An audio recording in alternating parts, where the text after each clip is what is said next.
So I'm Tobias Engelmeier. I'm founder of VIDA, VIDA.place. VIDA.place is a software and data company that provides information on climate risk, on natural hazards, and on biodiversity for the global real estate market. Mm-hmm. And what kind of, in more detail, what kind of risks and how do you do the analysis for that? So we have maybe I'll start with who we are who the people are that work at VIDA. The people at VIDA are climate experts, data scientists, AI engineers, and software builders.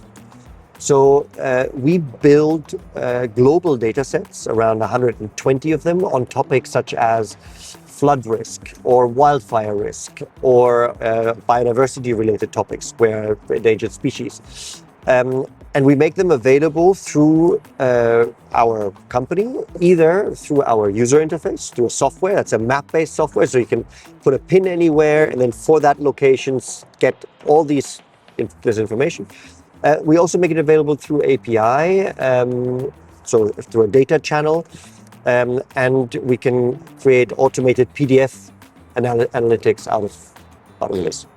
And then your main customers are bank lenders or Yes. So a very important customer group for us is the covered bond market and the mortgage market. We work a lot in Germany. In Germany, we are partnered to VDP Research, who's also here today.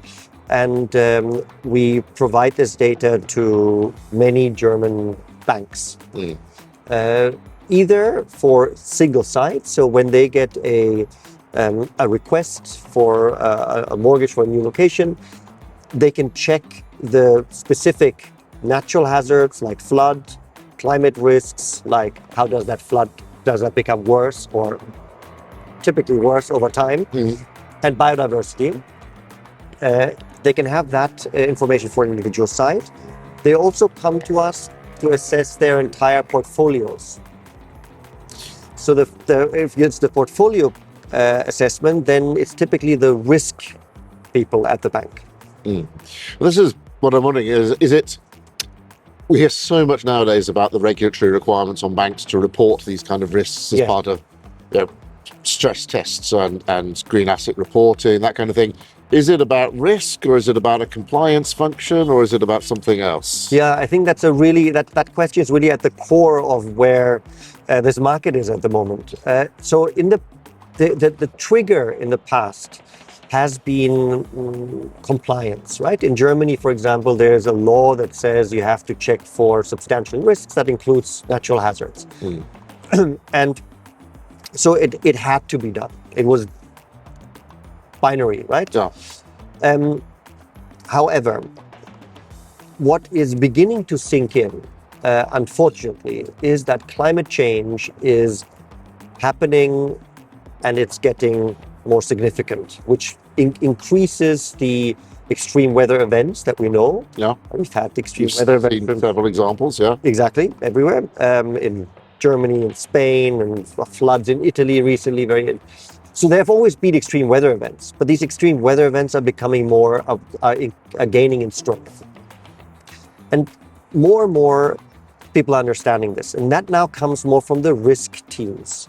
And there, what the regulators, for example, the European Banking Authority in Germany, BaFin, they're pushing that. BaFin, in the beginning of this year, said that climate-related risks they see as one of the two most substantial risks to banks that they need to address this year.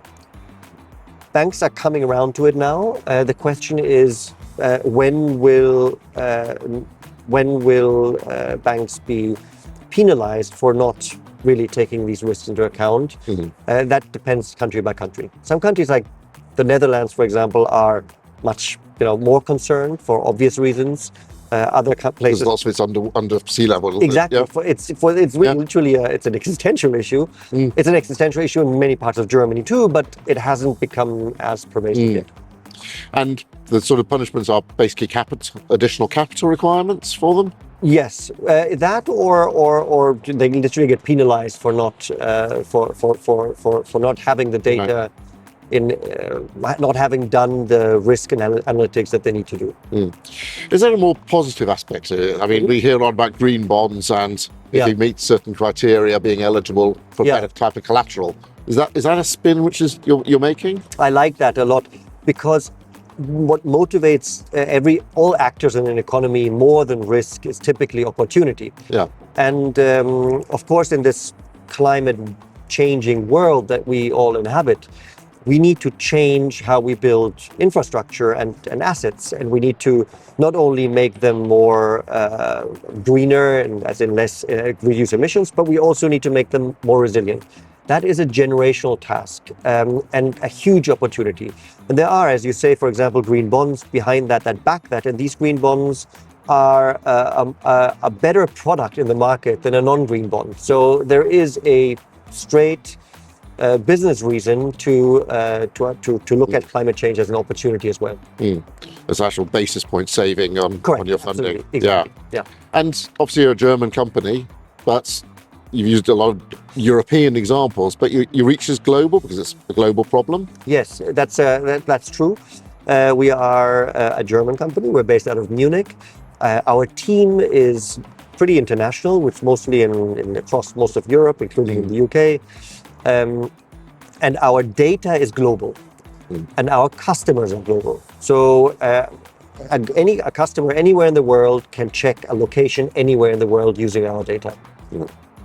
Excellent. Well, good luck with it, and hope this is a useful conference for you. Thank you very much, Richard. Thank you.